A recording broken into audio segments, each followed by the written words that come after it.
கர்த்தர் நல்லவர். இந்த நாளிலே நம்ம வேத வசனங்களுக்கு நேராக நம்ம கடந்து போவோம். கர்த்தர் நம்மை பலப்படுத்துவாராக. கர்த்தருடைய நாமம் மகிமைப்படட்டும். அல்லேலூயா, அல்லேலூயா. கர்த்தர் நல்லவர், கர்த்தர் நல்லவர். நம்ம விசுவாசத்தை குறித்து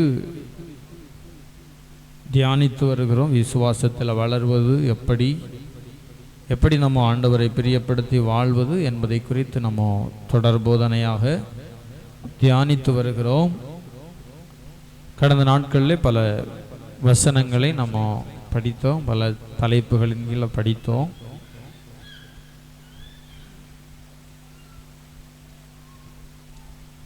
இந்த நாளிலே நம்ம அதனுடைய தொடர்ச்சியை நம்ம பார்ப்போம். கர்த்தர் நமக்கு உதவி செய்வாராக. நம்ம கடந்த வாரத்தில் தியானித்த பகுதி அன்பினாலே கிரியை செய்யும் விசுவாசம் என்கிற அடிப்படையில் நம்ம கொஞ்சம் தியானித்தோம். அதனுடைய தொடர்ச்சி இன்னும் கொஞ்சம் அதில் இருக்கிறது. அன்பினாலே கிரியை செய்கிற விசுவாசம். ஆண்டுடைய பிள்ளைகளுக்கு தேவ அன்பு இருதயத்தில் ஊற்றப்பட வேண்டும். இருதயத்தில் தேவ அன்பு ஊற்றப்பட வேண்டும். அன்பில்லாதவன் தேவனை அறியான். தேவன் அன்பாகவே இருக்கிறார். ஆண்டுடைய சமூகத்தில் நாம் வரும்போதெல்லாம் தேவன் தம்முடைய அன்பினாலே நம்மை என்ன செய்கிறார்? நிரப்புகிறவராக இருக்கிறார். அல்லேலூயா, ஸ்தோத்திரம். அவருடைய அன்பு நம்ம மத்தியில் காண்பிக்கப்பட்டதுனால தான் வேதம் சொல்லுது, அவர் நம்மேல் வைத்த அன்பு பெரியது, அவர் நம்மேல் வைத்த அன்பு பெரியது என்று சொல்லப்பட்டு, அந்த அன்புக்கு ஈடு இணையே கிடையாது. நேசிக்கிற ஒரு மனுஷனை நாம் நேசிப்பதற்கு முயற்சி செய்வோம். நம்மை வெறுக்கிறவர்களை நம்ம நேசிக்கிறது மிக கடினம். நேசிக்கிறவர்களை நம்ம ஈஸியாக நேசிச்சிருவோம். நம்ம மேலே அன்பாக இருக்கிறவங்கள, நம்ம மேலே பாசமாக இருக்கிறவங்கள நாமும் நேசிப்பதற்கு வாய்ப்பு அதிகம். ஆனால் இயேசு நம்மை நேசித்த விதம் வித்தியாசமான. அல்லேலூயா. அவருடைய அன்பு எப்படிப்பட்டதுன்னால், நாம் பாவிகளாக இருக்கும்போதே அவர் நம்ம மேலே அன்பு வைத்தார் என்று சொல்லி வசனம் சொல்லுகிறது. அல்லேலூயா. அப்படிப்பட்ட ஒரு தேவ அன்பு நமக்குள்ளே காணப்பட வேண்டியது மிக அவசியமாக இருக்கிறது. வேதம் சொல்லுது, அவருடைய அன்பு விலையேறப்பட்ட அன்பு நமக்குள்ளே இருக்க வேண்டும்.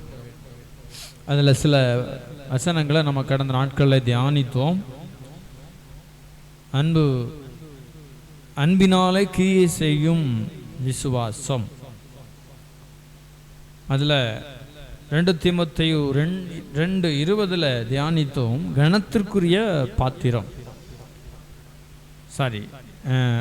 கனத்திற்குரிய ஒரு பாத்திரமாய் நம்ம மாறணும்னா நமக்குள்ள அந்த அன்பு காணப்பட வேண்டும். கனத்திற்குரிய ஒரு மனுஷனாய் மாறுவதற்கு தேவ அன்பு நமக்கு தேவை என்பதை குறித்து நம்ம கடந்த வாரத்தில் தியானித்தோம்.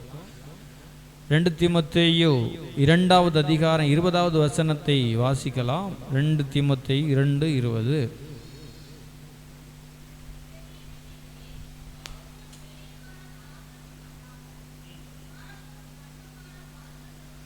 ஒரு பெரிய வீட்டிலே பொன்னும் வெள்ளியுமான பாத்திரமும் அல்லாமல் மரமும் மண்ணுமான பாத்திரங்களும் உண்டு. அடுத்து, சில கனத்துக்கும் சில கனவீனத்துக்கும் உரியவைகள். விசுவாச மக்களை, தேவ சமூகத்தில் வந்து ஆராதிக்கிறவர்களை, சபைக்கு வருகிறவர்களை 2ஆக பிரிக்கலாம். 1 கனத்துக்குரியவர்கள், 2 கனவீனத்துக்குரியவர்கள். 2 விதத்தில் நம்ம பிரிக்கலாம்.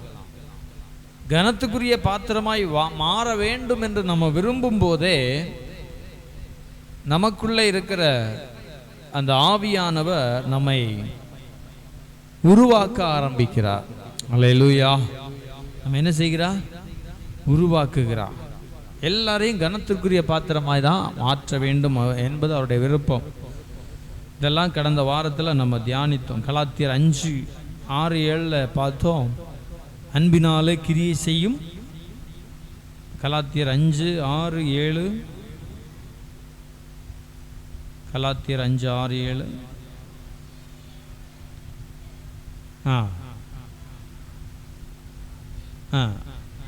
அன்பினாலே கிரியை செய்யும் விசுவாசம் உதவும் என்று சொல்லப்பட்டிருக்கிறது. அன்பினாலே கிரியை செய்யும் விசுவாசம். அப்போ இதுதான் நம்முடைய முக்கியமான ஒரு விசுவாசத்தை குறித்து கற்றுக்கொள்ளும் போது முக்கியமான ஒரு பகுதி இதுதான். அன்பினாலே கிரியை செய்கிற விசுவாசம் உதவி செய்யும் என்று சொல்லப்பட்டிருக்கிறது. இயேசு கிறிஸ்து சிலுவையில் அவருடைய அன்பை வெளிப்படுத்தினார். சிலுவை மரணம், இயேசு சிலுவையில் மரித்தது ஒரு மிகப்பெரிய ஒரு அன்பின் வெளிப்பாடு என்று சொல்லி வேதத்தில் நம்ம வாசிக்கிறோம். அல்லேலூயா. மிகப்பெரிய அன்பின் வெளிப்பாடு. அந்த மாதிரி அன்பு நம்ம உலகத்தில் யாரிடத்துலையும் நம்ம என்ன செய்ய முடியாது, எதிர்பார்க்கவே முடியாது. அந்த அன்பை எந்த ஒரு மனுஷனிடத்திலையும் எதிர்பார்க்க முடியாது. அல்லேலூயா. சத்தமா சொல்லும் அல்லேலூயா. அப்போ அந்த அன்பு நமக்குள்ள இருக்க வேண்டும்.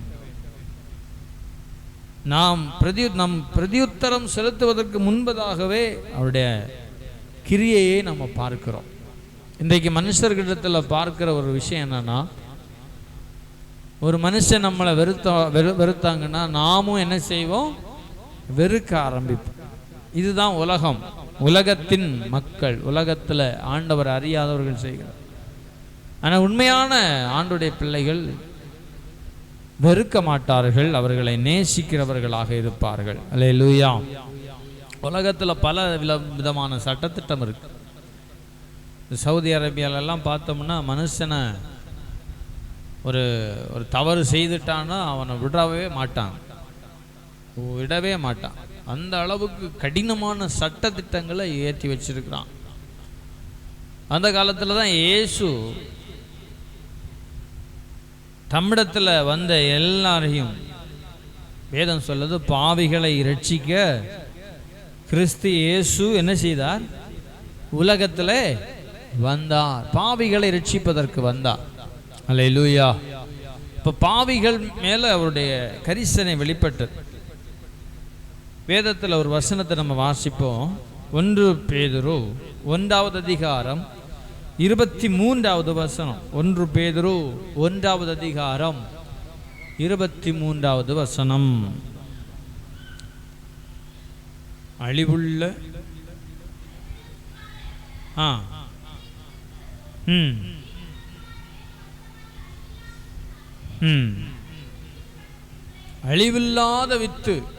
அழிவில்லாத வித்து தான் வேத வசனங்கள். பரிசுத்த வேதத்தின் வசனங்கள் தான் அழிவில்லாத வித்து. அல்லேலூயா. அதான் வசனம் சொல்லுது, வானமும் பூமியும் ஒளிந்து போனாலும் என்னுடைய வார்த்தைகள் என்ன செய்யாது, ஒழிந்து போகாதுன்னு சொல்லுகிறார். அப்படியானால் ஒளிந்து போகாத வேத வசனங்களினாலே நம்ம என்ன செய்கிறார், மறுபடியும் ஜெனிப்பித்திருக்கிறார். அல்லேலூயா. அப்ப அந்த வசனம் எந்த அளவுக்கு முக்கியத்துவம் வாய்ந்தது அப்படிங்கிறத நம்ம புரிஞ்சுக்கணும். தேவனுடைய அன்பு வேதத்தில் வாசிக்கிறோம், மலைகளை பெயர்க்கத்தக்க விசுவாசம் எனக்குள்ள இருந்தாலும் எனக்குள்ள என்ன இருக்கணுமோ, அன்பு எனக்கு இராவிட்டால். மலைகளை பெயர்க்கிற அளவுக்கு விசுவாசத்தை வாங்கி வச்சா கூட அன்பு இல்லைன்னா நம்ம எதுவுமே இல்லை அப்படின்னு வசனம் சொல்லுகிறது. அல்லேலூயா. 1 கொரிந்தியர் 13வது அதிகாரத்தை நம்ம அடிக்கடி வாசிக்கிற வசனங்கள் தான். 13வது அதிகாரத்தில் அப்போஸ்தலனாகிய பவுல் கொரிந்து சபைக்கு எழுதும்போது அழகாக அதை சொல்லி கொடுக்கிறார். அதில் முதல் பகுதியிலிருந்தே நம்ம சில விஷயங்களை வாசிக்க முடியும். ஸ்தோத்திரம். கர்த்தருடைய நாமம் மகிமைப்படட்டும். அவருடைய அன்பை குறித்து நம்ம சில விஷயங்களை வாசிக்கிறோம். 1 கொரிந்தியர் 13வது அதிகாரம் 1 நம்ம வாசிச்சோம்னா அங்க சொல்லப்பட்டிருக்கிறது. சேர்ந்து வாசிப்போம். நாம் மனுஷர் பாஷைகளையும் தூதர் பாஷைகளையும் பேசினாலும் அன்பு எனக்கு இராவிட்டால் சத்தமிடுகிற வெண்கலம் போலவும் ஓசையிடுகிற கைத்தாளம் போலவும் இருப்பேன். நான் தீர்க்க தரிசன வரத்தை உடையவனாயிருந்து சகல இரகசியங்களையும் சகல அறிவையும் அறிந்தாலும் மலைகளை பெயர்க்கத்தக்க சகல விசுவாசம் உள்ளவனாய் இருந்தாலும் அன்பு எனக்கு இராவிட்டால் நான் ஒன்றும் இல்லை என்று சொல்லுகிறார். 3வது வசனம், எனக்கு உண்டான யாவற்றையும் நான் அன்னதானம் பண்ணினாலும் என் சரீரத்தை சுட்டரிக்கப்படுவதற்கு கொடுத்தாலும் அன்பு எனக்கு இராவிட்டால் எனக்கு பிரயோஜனம் ஒன்றும் இல்லை அப்படின்னு சொல்லுகிறார். அப்போ அன்பை குறித்து தெளிவாக சொல்லப்பட்டிருக்கு. மலைகளை பெயர்க்கத்தக்க விசுவாசம் எனக்குள்ள இருந்தாலும் எனக்குள்ள என்ன இருக்கணும் சொல்லுங்க, என்ன இருக்கணும்? அன்பு இருக்கணும். அல்லேலூயா. மார்க் எழுதின சுவிசேஷம் 11வது அதிகாரத்தை திறப்போம். மார்க்கு 11:22. மார்க்கு 11:22 வாசிங்க.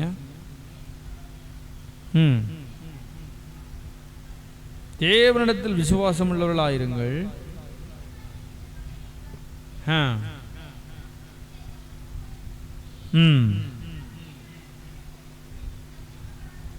சந்தேகப்படாமல் விசுவாசித்தால்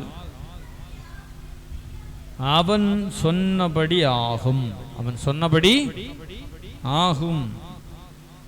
வார்த்தை, நம்முடைய வாயின் வார்த்தைகள் மதிப்பு நிறைந்த வார்த்தைகளாக எப்பொழுது மாறுகிறது என்றால் நம்முடைய ஆவிக்குரிய விசுவாசத்தில் வளரும்போது தான் நம்முடைய வார்த்தைக்கு மதிப்பு உண்டாகிறது. அல்லேலூயா. ஆவிக்குரிய வாழ்க்கையில் ஒரு மதிப்பு மரியாதை நமக்கு பெற்றுக்கொள்ள வேண்டியது மிக மிக அவசியமாக இருக்கு. இயேசு கற்றுக் கொடுக்கிறார்.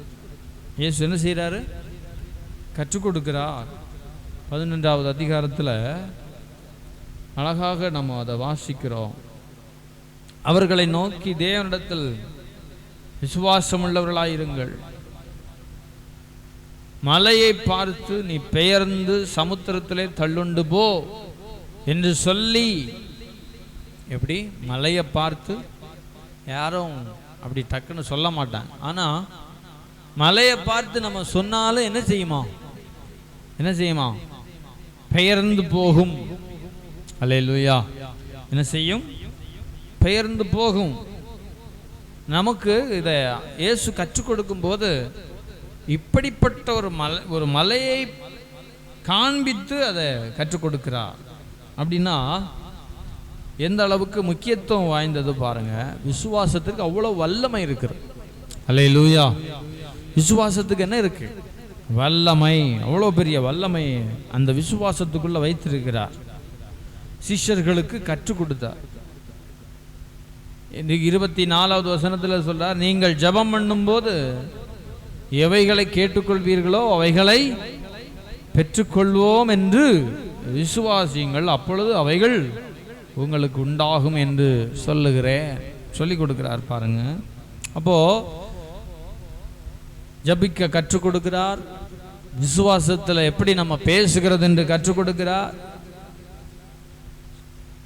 23வது வசனத்தில் சொல்லுகிறார், தள்ளுண்டு போ என்று சொல்லி வாயினால சொல்லணும். வாயினால சொல்லணும். விசுவாசத்தில் வளருகிறதுக்கு என்ன செய்யணும்? வாயினால அறிக்கை பண்ணணும். ரட்சிக்கப்படும் போது நம்ம எப்படி அறிக்கை பண்ணணுமோ அதே மாதிரி நம்ம விசுவாசத்தை பெற்ற விசுவாசத்தில் வளர வளர வளர நம்ம வாயின் வார்த்தைகளில் நம்ம என்ன செய்யணும்? அறிக்கை பண்ணுகிறவர்களாக இருக்க வேண்டும். அல்லேலூயா. அல்லேலூயா. விசுவாசத்தில் என்ன செய்யணும்? அறிக்கை பண்ணணும். தள்ளுண்டு போ என்று சொல்லி வாயினால சொல்லின்னு சொல்லப்பட்டோம். அப்போ ஆண்டவர் இதெல்லாம் சொல்லி கொடுக்கிறதுக்கு அதை கேட்கிறவங்களுடைய இருதயம் இயேசு சொன்ன வார்த்தைகளை கேட்கவில்லை. இயேசு சொன்ன வார்த்தை என்ன செய்யலை? சீஷர்கள் பாதிக்கு கூட அவங்க செயல்படுத்தவில்லை. அப்படி செயல்படுத்தி இருந்தாங்கன்னா பெரிய விஷயம் நடந்திருக்கும். ஆனால் அவர்கள் எப்பொழுது இயேசு பரமேறி பரலோகத்துக்கு போனாரோ அதன் பிற்பாடு அவர்கள் விசுவாசத்தில் வளர ஆரம்பித்தார்கள். அல்லேலூயா. அதுவரைக்கும் இருந்த வளர்ச்சியை விட அசுர வளர்ச்சின்னு சொல்லுவாங்கல்ல, பலமான வளர்ச்சி. வேதம் சொல்லுது, பேதுருடைய நிழல் பட்டு என்ன செய்தாங்க? சுகம் உண்டானார், சுகம் பெற்றார். நிழலை படும்படியாக கொண்டு வைக்கலாம் அப்படின்னு அந்த அளவுக்கு பேதுருவை கர்த்தர் வல்லமையாக பயன்படுத்தினார். அல்லேலூயா. காரணம் என்ன? அவருடைய தேவன் மேல் அவர் வச்ச விசுவாசம், தேவன் மேல் அவர் வச்ச நம்பிக்கை. லூக்கா எழுதின சுவிசேஷம் 17வது அதிகாரம், லூக்கா 17:3 வாசித்தா, லூக்கா 17:3 வரைக்கும் வாசிங்க பார்ப்போம். லூக்கா 17:3 வரைக்கும்.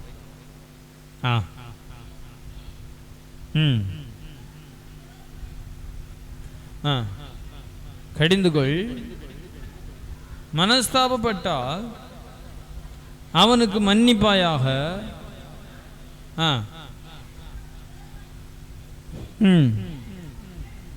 7 தரம் உன்னிடத்தில் வந்து நான் மனஸ்தாபப்படுகிறேன் என்று சொன்னால்,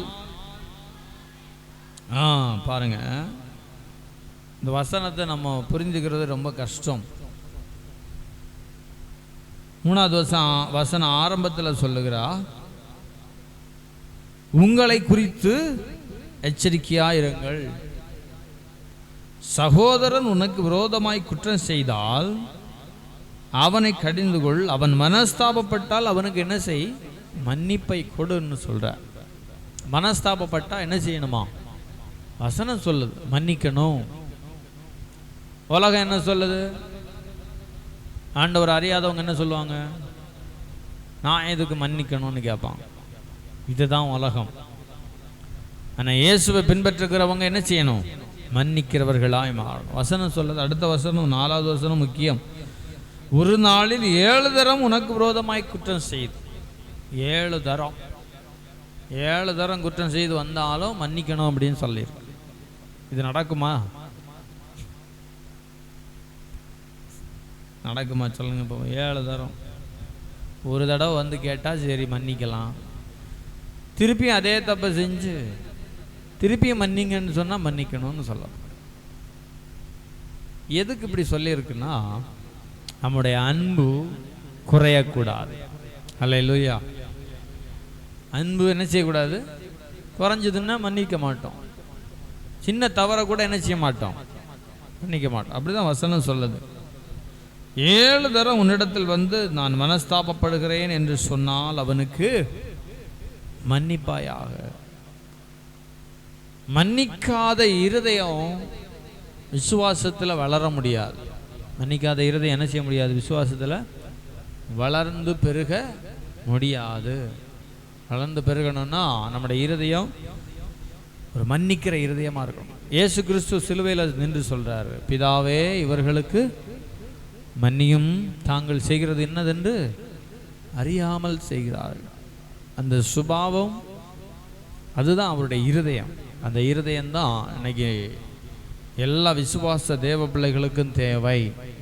பிதாவே இவர்களுக்கு மன்னியும். சரி, ஒரு மனுஷன் ஒருத்தங்க வந்து கன்னத்தில் அரைஞ்சிட்டான், ஒரு ரட்சிக்கப்பட்ட மனுஷன். இந்த மனுஷன் என்ன பண்ணானா, திருப்பி பலார்னு ஒன்று போட்டான். உடனே இவன் கேட்டானா, உங்கள் கிறிஸ்தவத்தில் என்ன சொல்லி கொடுக்குறாங்க? ஒரு கன்னத்தில் அரைஞ்சா மறு கன்னத்தை காட்டுன்னு சொல்லியிருக்காங்களா இல்லையா? உடனே இவன் சொன்னானா, நீ தப்பான கன்னத்தில் அரைஞ்சிட்ட, அதனால தான் திருப்பி கொடுத்தேன் அப்படின்னு. எப்படி? நான் என்ன பண்ணிட்டேன், நீ வலது சைடில் அடிச்சிருக்கணும், நீ இடது சைடில் அடிச்ச, அதனால தான் நான் திருப்பி தந்தேன். இது மன்னிக்கிறதா?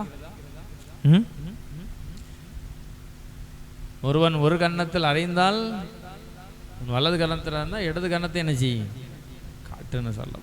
இதெல்லாம் வந்து பைபிள் சொல்லுகிற சில முக்கியமான சிறப்பு அம்சங்கள். இன்னைக்கு விசுவாசிகளுக்குள்ள இதெல்லாம் பார்க்கறது ரொம்ப அரிதாக இருக்கு. உலக மனுஷர்களை விட மோசமான நிலைமையில் இருக்கிறாங்க விசுவாசிகள். இயேசுவை அறிந்தவர்கள் வசனத்தை தூக்கிட்டு வர்றவங்க, ஞாயிற்றுக்கிழமை ஆனால் பைபிளை தூக்கிட்டு வருவாங்க. ஆனால் என்ன இல்லை, அவர்களுக்குள்ள மன்னிக்கிற குணம் இல்லை.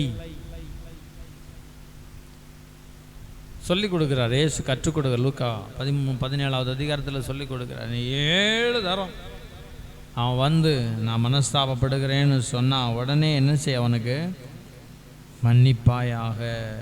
6வது வசனத்தை வாசிங்க.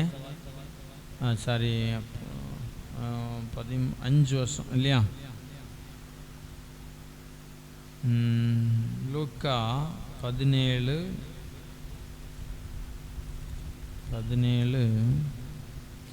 5வது வசனம். அப்போஸ்தலர் கர்த்தரை நோக்கி, நல்லா கவனிங்க, கேள்வி கவனிக்கணும், எங்கள் விசுவாசத்தை வர்த்திக்க பண்ண வேண்டும் என்றார்கள். கேள்வி என்ன கேள்வி கேட்குறாங்க? விசுவாசத்தை வர்த்திக்க பண்ண வேண்டும். அப்படின்னா இயேசு என்ன சொல்லி கொடுத்துருக்கணும்? விசுவாசத்தில் வளருகிறது எப்படின்னு சொல்லி கொடுக்கணும். ஆனால் 6வது வசனத்தில் இயேசு சொல்றாரு, அதற்கு கர்த்தர் என்ன சொன்னார்? கடுகளவு விசுவாசம் உங்களுக்கு உண்டாயிருந்தால் நீங்கள் இந்த காட்டத்தி மரத்தை நோக்கி நீ உயிரோடு பிடுங்கப்பட்டு கடலிலே நடப்பப்படுவாயாக என்று சொல்ல, அது உங்களுக்கு கேள்வி. என்ன கேள்வி? பெரிய விசுவாசத்தை பெறுறதுக்கு என்ன செய்யணும்? பெரிய விசுவாசத்தை பெறுறதுக்கு விசுவாசத்தை வர்த்திக்க பண்ணும். அப்படி கேட்ட உடனே இவர் என்ன சொல்லியிருக்கணும்? இவர் எடுக்கும்போது ஒரு சின்ன ஒரு விதையை எடுக்கிறார். கடுகளவு விசுவாசம். என்ன விசுவாசம்?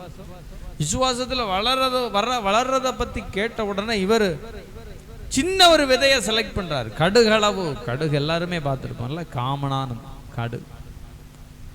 ஐயா கடுகு பார்த்துருக்கீங்களா? ரொம்ப குட்டியா இருக்கும்ல. கடுகளவு விசுவாசம் நமக்குள்ள இருந்துச்சுன்னா என்ன விசுவாசம்? அவங்க கேட்ட கேள்விக்கும் இவர் சொல்ற பதிலுக்கும் ஏதாவது சம்பந்தம் இருக்கா?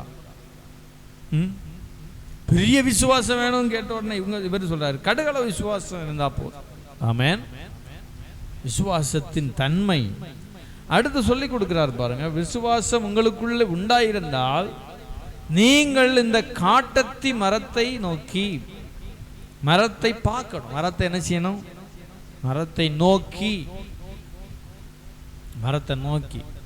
பிரச்சனை இருக்குன்னா பிரச்சனையை பார்க்கணும். எந்த இடத்துல பலவீனம் இருக்கோ, எந்த இடத்துல உங்களை சரீரத்தில் ஏதாவது பலவீனம் இருந்துச்சுன்னா அந்த பலவீனத்தை என்ன செய்யணும்? பார்க்கணும். உள்ள இருக்கிறத எப்படி பார்க்கறது? விசுவாசத்தால பார்க்கணும். ஆமென்.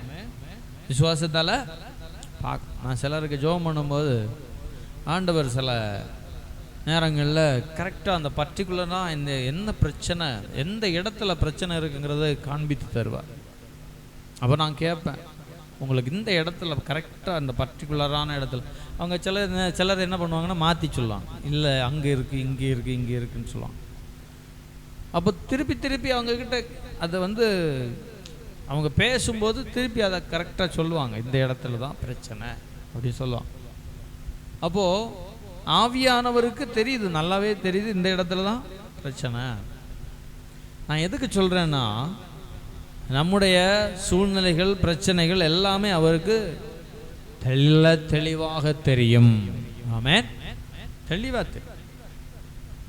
எல்லாருக்கெல்லாம் ஆலோசனை கொடுக்கும்போது அவங்க எங்கேயோ இருப்பாங்க. அப்போ நம்ம ஃபோனில் பேசும்போது அவர்களுக்கு சரீரத்தில் எந்த இடத்துல வியாதி, எந்த இடத்துல பிரச்சனை இருக்குங்கிறது கரெக்டாக சொல்லி தருவார். ஒரு சகோதரி இடத்துல நான் பேசிகிட்டு இருக்கும்போது அவங்க ஒரு டைவர்ஸ் விஷயத்துக்காக பேசிகிட்டு இருந்தாங்க. அப்போது அந்த குடும்பத்தில் இருக்கிற அந்த கணவன் மனைவி அவங்க மகளுக்காக பேசிகிட்ருக்குறோம். மகளுடைய தகப்பன் அவர் வரல, தாயும் மகளும் தான் உட்காந்துருக்குறாங்க, ஜெபம் பண்ணிகிட்ருக்குறாங்க. பேசிகிட்டு இருக்கும்போது அப்போது கணவர் வரல. கணவர் எங்கே போனாருன்னு எனக்கு தெரியாது. நான் அவங்கக்கிட்ட கேட்குறேன், உங்கள் கணவருக்கு வயத்தில் என்ன பிரச்சனை அப்படின்னு கேட்குறேன். புரியுதா? கேட்குதா? கணவருக்கு வயத்தில் என்ன பிரச்சனைன்னு கேட்ட உடனே அவங்க அப்போ தான் சொல்கிறாங்க, அவர் வயிற்று வலிக்காக எங்கே போயிருக்காரு? ஹாஸ்பிட்டல் போயிருக்காரு. அவருக்கு ஹாஸ்பிட்டல் போன கதையே எனக்கு தெரியாது. அப்போ யோசிச்சு பாருங்க, ஆவியானவர் நம்முடைய எல்லா பலவீனத்தையும் அவர் அறிந்திருக்கிறார். எந்த இடத்துல சரியான இடத்துல கரெக்டாக பலவீனத்தை கரெக்டாக சொல்லி தருகிறார். அல்லேலூயா. அப்போ ஆவியானவர்கிட்ட நம்ம மறைக்கிறதுக்கு ஒன்றுமே இல்லை. எதுவுமே என்ன செய்ய முடியாது, என்ன செய்ய வேண்டாம், மறைக்க வேண்டிய அவசியம் இல்லை. அவரிடத்துல பேசினா போதும், சொன்னா போதும். இயேசு நம்மை விடுதலை தர அவர் வல்லமை உள்ள தேவனாக இருக்கிறார். அல்லேலூயா. எதுக்கு சொல்றேன்னா, வசனம் சொல்லுது, காட்டத்தி மரத்தை என்ன செய், பார், நீ வேரோடு பிடுங்கப்பட்டு. வேற போய் பிடுங்கணுமா? எப்படி நம்ம அது எதுக்கு கற்றுக் கொடுக்கிறாருன்னா, நீங்க என்ன சொல்றீங்களோ அப்படியே நடக்கும். வேரோடு பிடுங்கணுமா? சும்மா பிடுங்கி போட்டா போறாதா? வேரோட பிடுங்கணும். வேரோடு பிடுங்கப்பட்டு கடல்லே நடப்படுவாயாக என்று சொல்ல அது உங்களுக்கு கீழ்ப்படியும். ஆமென். கீழ்ப்படியும். யாருக்கு சொல்றாரு? யார்கிட்ட சொல்லி கொடுக்கிறாரு? சாதாரண மனுஷர்களுக்கு சொல்லி கொடுக்கிறார். கீழ்ப்படியும். இதுல இருந்து எதை புரிஞ்சு கொள்ளுகிறோம் அப்படின்னு சொன்னா சொல்லுங்க பாப்பா. ஏதாவது தெரியுதா பாப்பா? இதில் இந்த வசனத்துல இருந்து நம்ம எதை புரிந்து கொள்ளுகிறோம் சொல்லுங்க. இந்த வசனத்திலிருந்து என்ன புரியுது? பாஷமா சொல்லுங்க, என்ன புரியுது? சிஸ்டர் சொல்லுங்க, என்ன புரியுது? வசனத்திலிருந்து என்ன புரியுது? என் மனசுல இருக்கிறது நீங்க சொல்றீங்களா பாப்போம். விசுவாசத்தின் அளவு.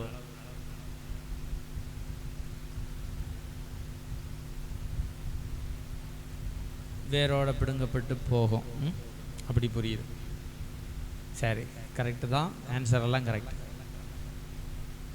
என்ன சொல்ல வருகிறார்னா, நாம் தேவனின் சாயலில் உண்டாக்கப்பட்டவர்கள். ஆமென். தேவனின் சாயலில் உண்டாக்கப்பட்டவர்கள்னா ஆதியாகமம் 1வது அதிகாரத்தில் தேவன் சொல்லி சொல்லி மாற்றுகிறார். அப்படித்தானே? வெளிச்சம் உண்டாகட்டும்னா வெளிச்சம் வந்துச்சு. சூரியன் முதல்ல வந்துச்சா வெளிச்சம் முதல்ல வந்துச்சா? சொல்லுங்க. படிச்சிருக்கீங்களா ஆதியாகமத்தில்? வாசிங்க பார்ப்போம். ஆதியாகமம் 1வது அதிகாரத்தில் சூரியன் எத்தனாவது நாள் வந்துச்சு? வெளிச்சம் எத்தனாவது நாள் வந்துச்சு? வாசிங்க வசனம். எத்தனாவது வசனம்? 3வது வசனம். அடுத்து அடுத்து அடுத்து சரி.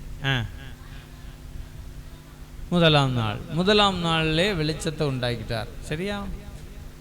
சூரியனும் சந்திரனும் எப்போ உண்டாச்சு?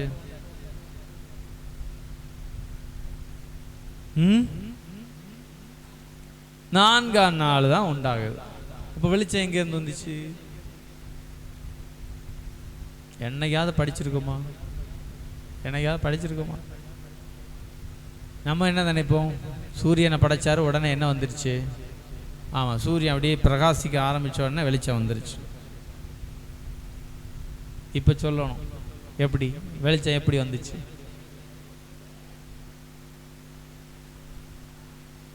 வெளிச்சம் உண்டாகிற்று. அல்லேலூயா. இதுல இருந்து என்ன புரியுது? தேவன் சொல்லி சொல்லி சொல்லி உருவாக்குறார். ரெண்டாவது நாள் என்ன வந்துச்சு? முதல் நாள் பகல் இரவு. ரெண்டாவது நாள் வாசிங்க. ரெண்டாவது நாள் என்னது?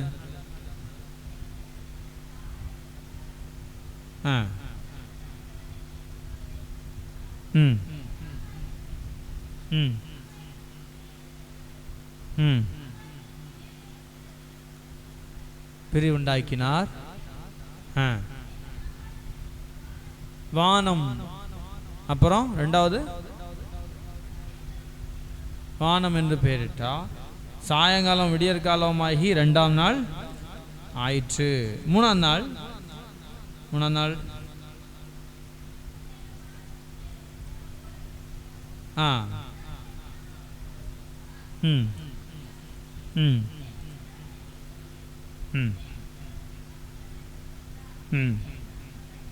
அது நல்லது என்று கண்டார்.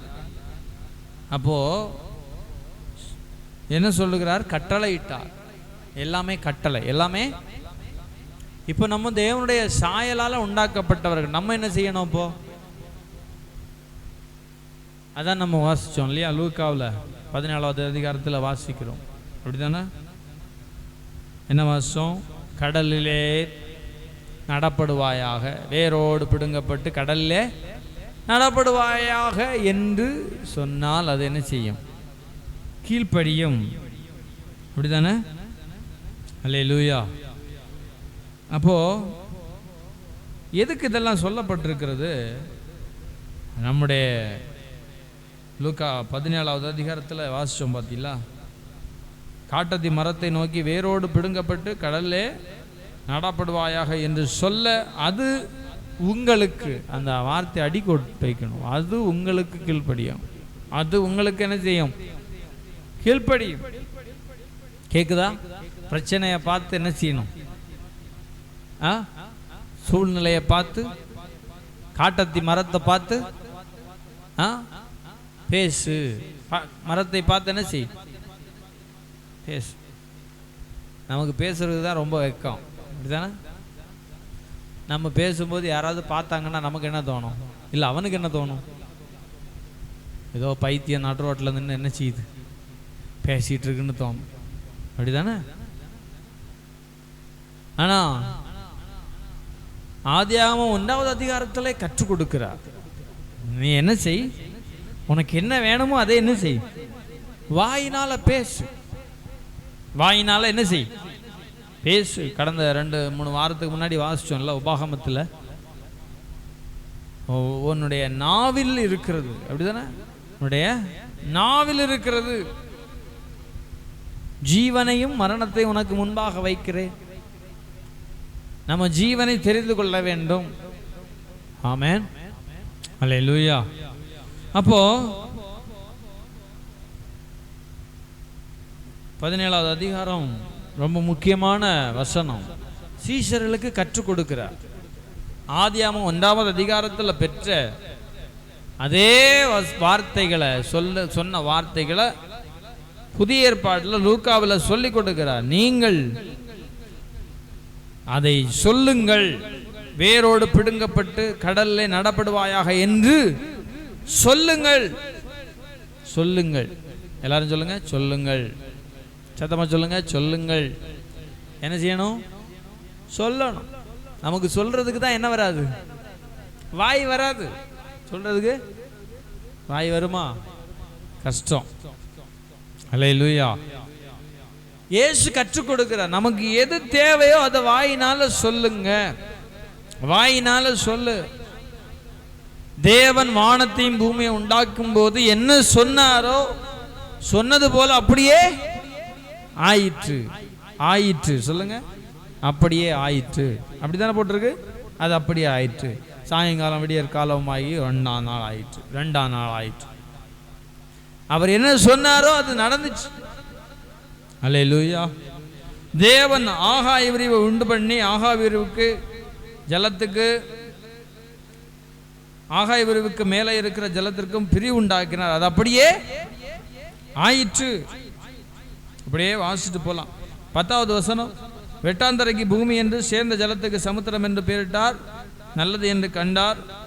அடுத்து சொல்றார் 11வது வசனம், பூமியானது புல்லையும் விதையை பிறப்பிக்கும் பூண்டுகளையும் பூமியின் மேல் தங்கள் தங்கள் விதையுடைய கனிகளை தங்கள் தங்கள் ஜாதியின்படியே கொடுக்கும் கனி விருட்சங்களை முளைப்பிக்க கடவது. சொல்லுங்க, கடவது என்றா. அது அப்படியே. அப்ப இதுல இருந்து என்ன கற்றுக் கொடுக்கிறார்?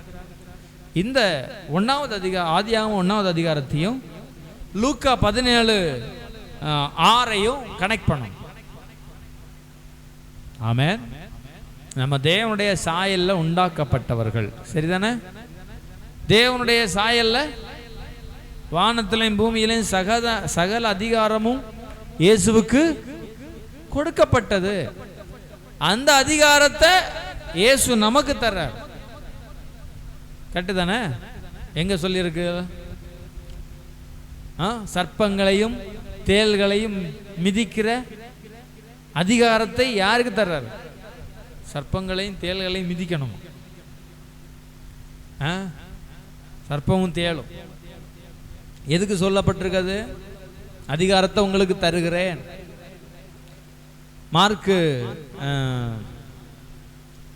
மார்க்குன்னு நினைக்கிறேன்.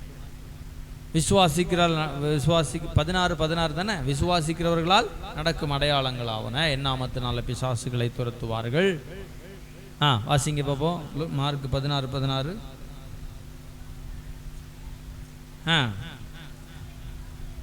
என் நாமத்தினால பிசாசுகளை துரத்துவார்கள்.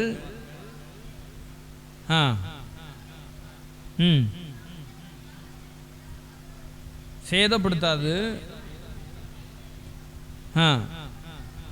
சொஸ்தமாவார்கள் என்றா. அவ்வளோ அதிகாரத்தை நமக்கு என்ன செய்யறாரு? கையளித்து தந்திருக்கிறார். ஆனா அந்த அதிகாரத்தை நம்ம எந்த அளவுக்கு பயன்படுத்துகிறோம்? வாயினால பேசுகிறோமா? விசுவாச வார்த்தையை சொல்லுகிறோமா? இது நடக்கும்னு நம்புகிறோமா? ஆணித்தரமாக நம்பினா நம்முடைய வாய் சொல்லும். தேவன் எப்படி பூமியை மாற்றினாரோ உருவாக்கினாரோ அதே போல நம்முடைய வாழ்க்கையிலையும் என்ன தேவையோ அதை சொல்லணுமா வேண்டாமா? காட்டத்தி மரத்தை பார்த்து வேரோடு புடுங்கப்பட்டு என்ன செய்யணும்? கடல்லே நடப்படட்டும் என்று சொன்னால் கீழ்ப்படி. சொல்லி கொடுக்கிறார் பாருங்க. இது யாரும் ட்ரை பண்ண போறது இல்லை. ஆனா இப்படி நீங்க சொன்னா கூட நடக்கும் அப்படின்னு சொல்லி கொடுக்கிறார். வாயினால சொல்லணும். அல்லேலூயா. வாயினால சொல்லணும். நம்ம சொல்லுறதுக்கு வாய் வராது.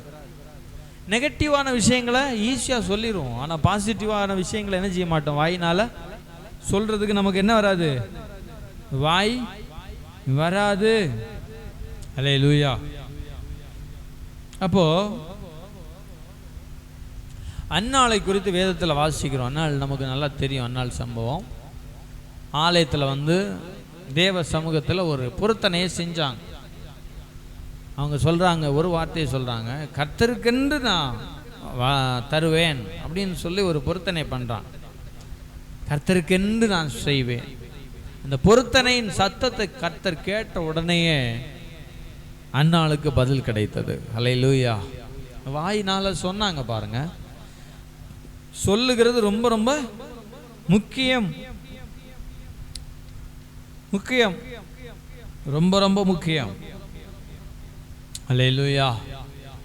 அப்போ வேதத்தில் இன்னொரு வசனம் சொல்லப்பட்டிருக்கு. அத்திமரத்தை பார்த்து இயேசு சபிப்பார். அப்படிதானே? அத்திமரத்தை பார்த்து என்ன செய்வார்? இயேசு சபிப்பார். அங்க சொல்லப்பட்டிருக்கும், அது கனிகாலமாக இல்லாததுனால அங்க இலைகளை தவிர என்ன இல்லை? மரத்துல இலை, வெறும் இலை தான் இருக்கு, கனி இல்லை. அதனால அந்த அத்தி மரத்தை இயேசு சபித்தார். இப்போ நம்ம பிரசங்கம் பண்ணும்போது எப்படி பண்ணுவாங்க? நம்ம எல்லாம் கனி உடையவர்களாக இருக்கணும் அப்படின்னு பிரசங்கம் பண்ணுவாங்க. அப்படிதானே?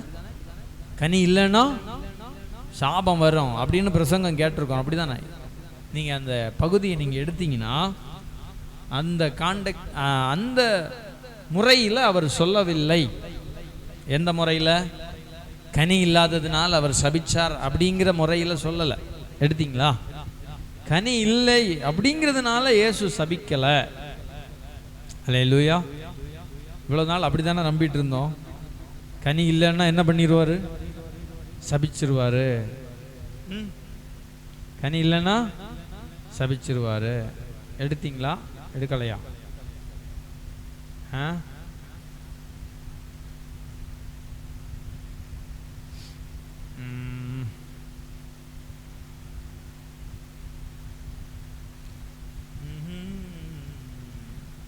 கனி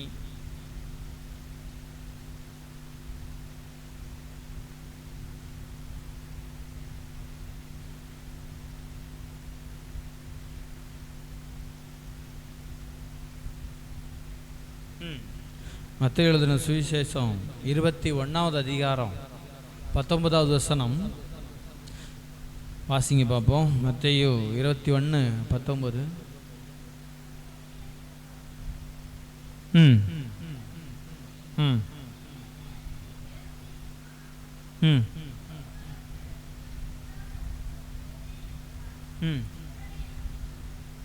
உடனே அத்திமரம் பட்டு போயிற்று. அத்திமரம் பட்டு போயிற்று.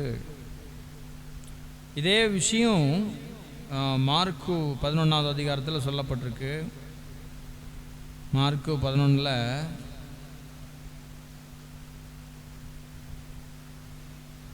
12வது வசனம் வாசிங்க. மார்க்கு 11:12. ம் ம் ம் ம் ம் ம் ம் ம் ம் ம் கேட்டார்கள். அவர்கள் எருசலேமுக்கு வந்தார்கள். இல்லை இல்லை இல்லை இல்லை, அது முடிஞ்சுது, அதோட முடிஞ்சுது. அப்போது அத்திமரத்தை என்ன செய்கிறாரு? பார்க்குறாரு. சீஷர்கள் எல்லாம் சுற்றி இருக்கிறாங்க. அத்திமர சீசன் இல்லாத டைம், அப்படி தானே? அதான் அப்படி என்ன சொல்லியிருக்கு? அத்திப்பழ காலமாக இராதபடினால். இதை நிறைய பேர் கவனிக்கிறது இல்லை. அத்திப்பழ காலம் இல்லை, அதனால் அத்திப்பழம் என்ன செய்யலை. இப்போது மாம்பழம் இருக்குது. மாம்பழத்துக்கு ஒரு சீசன், அப்படி தானே? சீசன் இல்லாத நேரத்தில் மாம்பழத்தை பார்க்க முடியுமா? சொல்லுங்கள், பார்க்க முடியுமா? நம்ம தேடினா கூட என்ன செய்யாது, இருக்காது. எங்கள் வீட்லேயும் ஒரு மாமரம் நிற்கிது ஊரில். நான் ஏறி பறிப்பேன் மாம்பழம் சில நேரங்களில். அப்போது சீசன் முடிஞ்சிச்சுன்னா வருஷத்தில் 2 முறை காய்க்குமா, 1 முறை காய்க்குமா மாம்பழம்? தெரியுமா ஐயா? சிலது 1 முறை, சிலது 2 முறை. எங்கள் வீட்டில் நிற்கிறது 2 முறை காய்க்கும், அப்படிதானே? ஒரு சீசன். அப்போது இப்போ ஒரு மாதத்துக்கு முன்னாடி காய்ச்சி முடிஞ்சிருச்சு, பறிச்சாச்சு, எல்லாம் முடிஞ்சு போச்சு. அப்புறம் கனி இல்லை. அதான் என்னது? கனி காலமாக இல்லாதபடியினால். சரி, இயேசு சபிச்சார், அப்படி தானே? கனி காலமாக இல்லை, இயேசு சபிச்சார். அப்போ கனி இல்லாத நாட்களில் கனியை தேடினா கிடைக்குமா? சிலர் என்ன பிரசங்கம் பண்ணுவாங்க தெரியுமா? கனி காலமாக இல்லாட்டியும் நீ என்ன செய்யணும்? கனி கொடுக்கணும். அதை தான் கர்த்தர் விரும்புகிறார், கர்த்தர் எதிர்பார்க்க. பிரசங்கம் கேட்டிருக்கீங்களா? இப்படியெல்லாம் பிரசங்கம் பண்ணுவாங்க. இப்போ ஜனவரி மாதம் மாங்காய் காய்க்குது. இயேசு ஏப்ரல் மாதத்தில் வர்றாரு நினச்சிக்கோங்களேன். சபிச்சா அதில் ஏதாவது அர்த்தம் இருக்கா? சொல்லுங்கள், ஏதாவது அர்த்தம் இருக்கா? 5வது மாதத்தில் ஒன்றுமே இல்லைங்க, கனியே இல்லை. ஜனவரி மாதம் இல்லை, ஒரு மார்ச் மாதத்தில் வர்றாருன்னு வச்சோங்களேன், கனியே இல்லை. போய் சபிச்சா அதில் என்ன நியாயம் இருக்கு? அதில் என்ன கற்றுக் கொடுக்க வர்றாருன்னா, சீஷர்களுக்கு கற்றுக் கொடுக்கிறார். சீஷர்களுக்கு அத்திமரத்தை பார்க்குறார், அத்திமரத்தை பார்த்து அந்த அத்தி மரத்தை பார்த்து சொல்றாரு, இது முதல் ஒரு காலம் உன்னிடத்தில் கனியை புசியாதிருக்க கடவன் என்று சொல்லுகிறார் என்று. 20வது வசனத்தை வாசிங்க. 20வது வசனம் மார்க்கு 11:20. மறுநாள் காலையில் அவர்கள் அவ்வழியாய் போகும்போது பேதுரு நினைவு கூர்ந்து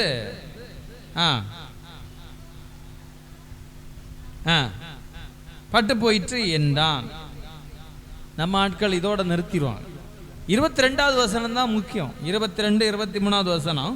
இயேசு அவர்களை நோக்கி, தேவனிடத்தில் விசுவாசம் உள்ளவர்களாயிருங்கள். அப்பதான் சொல்றாரு, மலையை பார்த்து பெயர்ந்து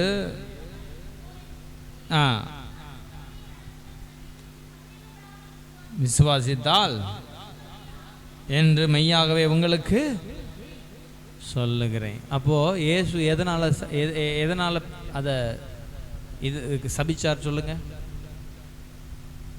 விசுவாசத்தை கற்றுக் கொடுக்கிறார். 23வது வசனத்துல சொல்லுகிறார், பேதுரு நினைவு 21 பேதுரு நினைவு கூர்ந்து, நீர் சபித்த அத்திமரம் பட்டு போயிற்று என்றான். 22வது வசனத்துல சப்ஜெக்டை சொல்றாரு. முந்தின நாள் சொல்லல. முந்தின நாள் இப்போ பகல் 12 மணிக்கு சபிச்சார்னு வச்சுக்கோங்க. மறுநாள் 12 மணிக்கு போய் பார்த்தா அத்திமரம் என்ன ஆயிடுச்சு? வித்தின் 24 hours 24 மணி நேரத்தில் ஒரு அத்திமரம் என்ன செஞ்சிருச்சு? பட்டு போயிடுச்சு. சொன்ன உடனே பட்டு போச்சா? சொல்லுங்க, சொன்ன உடனே பட்டு போச்சா? இல்லை.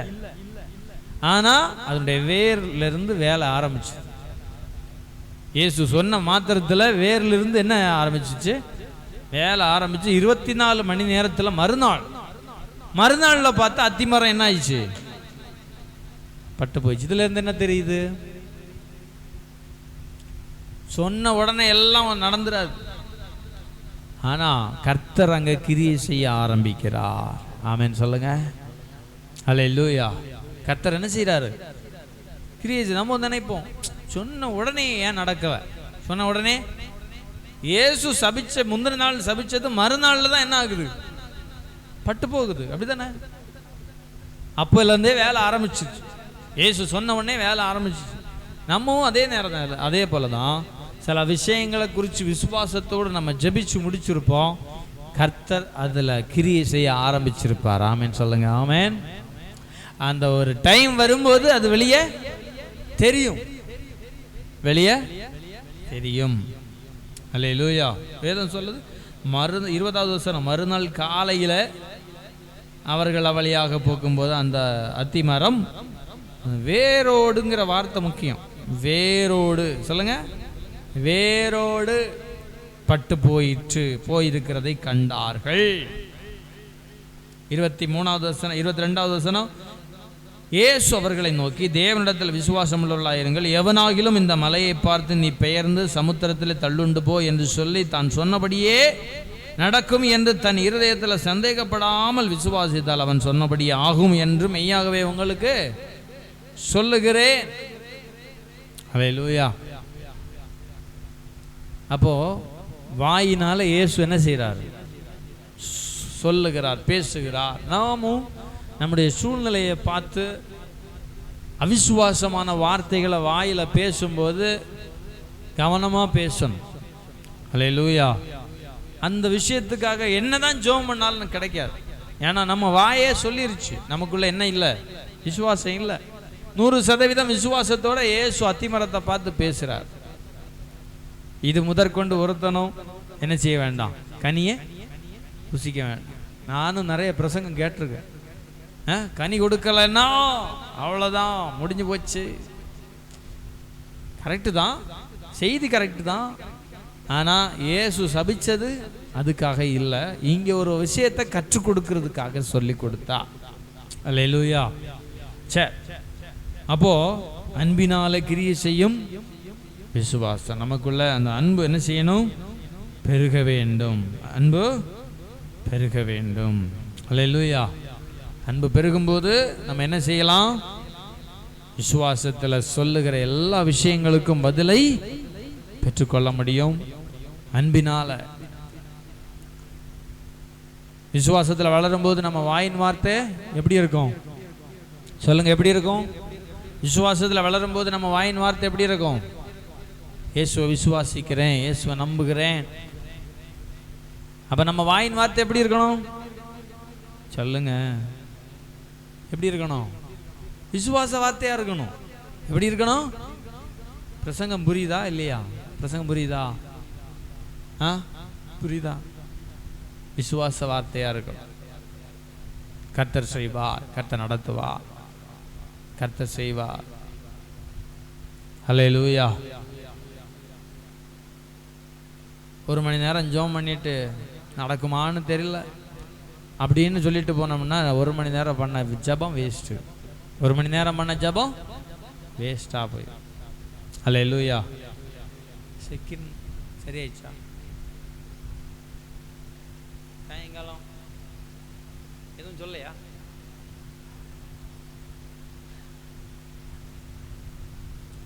அல்லேலூயா.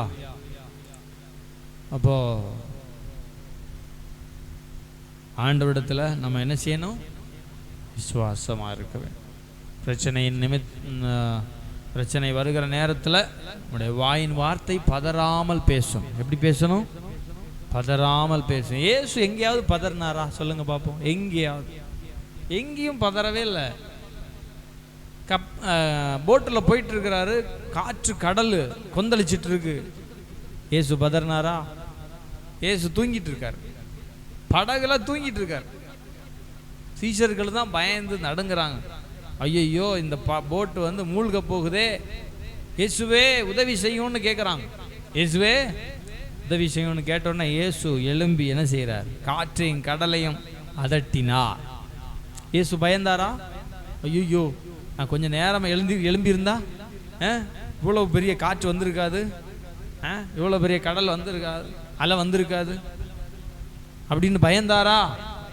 பயப்படவில்லை. அல்லேலூயா. பயத்தை வரவழைக்கணும்னா, நமக்கு பயம் வருது அப்படின்னு சொன்னால் நம்ம என்ன செய்யணும்? இயேசுவை பார்க்கணும். இயேசு எப்படியெல்லாம் நடந்திருக்கிறாரு, இயேசு எப்படியெல்லாம் கிரியை செய்திருக்கிறார். அல்லேலூயா. பல விஷயங்களை பார்க்க முடியும், பல விஷயங்களை பார்க்க முடியும். ஒரு விதவையுடைய மகன் இறந்து போனான், வாலிபன் இறந்து போனான். இயேசு அந்த வழியாக போகும்போது பாடி ஆப்போசிட்டில் கொண்டு வராங்க. இயேசு நிற்க சொல்றார், நில்லுன்னு சொல்றார். பாடையை தொட்டார், பாடையை தொட்டார். தொட்ட மாத்திரத்தில் அந்த வாலிபன் உயிரோடு எழும்பினான். ஆமென் சொல்லுங்க. அங்கே எங்கேயாவது பதறினாரா இயேசு? லாசரு கல்லறைக்கு முன்னாடி போய் நிற்கிறார். இயேசு பதறினாரா? லாசரு வெளியே வான்னு சொன்ன உடனே அந்த வார்த்தை லாசருடைய காதுக்கு எட்டின உடனே லாசரு எந்திரிச்சு வந்துட்டார். சத்தம் வரல சொல்லுங்க. அல்லேலூயா. விசுவாசிக்கிறவன் பதறான். இப்போ பதட்டம் வரும் சில நேரங்களில், சூழ்நிலைகள் எல்லாம் பார்க்கும்போது பதட்டம் வரலாம். ஆனால் நம்ம சொல்லணும், விசுவாசத்தோடு சொல்லணும், வார்த்தைகளை பேச கற்றுக்கொள்ள வேண்டும். ஆமென். விசுவாச வார்த்தைகளை பேச, அதான் விசுவாசத்தில் வளருகிறது எப்படின்னு நம்ம படிக்க வந்திருக்கோம். ஆமென். இன்னும் கொஞ்சம் நாள் கூட படிக்கும்போது நம்ம ஆட்டோமேட்டிக்காக இப்போ கொஞ்சம் வளர்ந்துருக்குறோம், இன்னும் கொஞ்சம் கூட என்ன செய்வோம்? வளருவோம். வளர வளர வளர அதுக்கு தான் நம்முடைய இந்த செய்தியை தொடர்ந்து கேட்கணும். வசனத்தை தொடர்ந்து கேட்க கேட்க நிறைய விஷயங்களை புதுசு புதுசாக நானும் கற்றுக்கொள்ளுகிறேன், உங்களுக்கும் கற்றுக் கொடுக்கிறேன். ஆமென். நானும் சில விஷயங்களை இப்போதான் கொஞ்சம் கொஞ்சமாக கற்றுக்கொண்டு இருக்கிறேன். மனுஷன் வந்து சாகிற வரைக்கும் கற்றுக்கொண்டு தான் இருப்பான், அப்படிதானே? கற்றது கையளவு, கல்லாதது உலகளவுன்னு சொல்கிறாங்க. அப்போ கற்றுக்கொள்ளுகிறோம், நாம் சேர்ந்து கற்றுக்கொள்வோம். கர்த்தர் நம்மை பலப்படுத்துவாராக. அல்லேலூயா. வார்த்தைகள் மூலமாக கர்த்தர் நம்மை ஆசீர்வதிப்பாராக. எல்லாரும்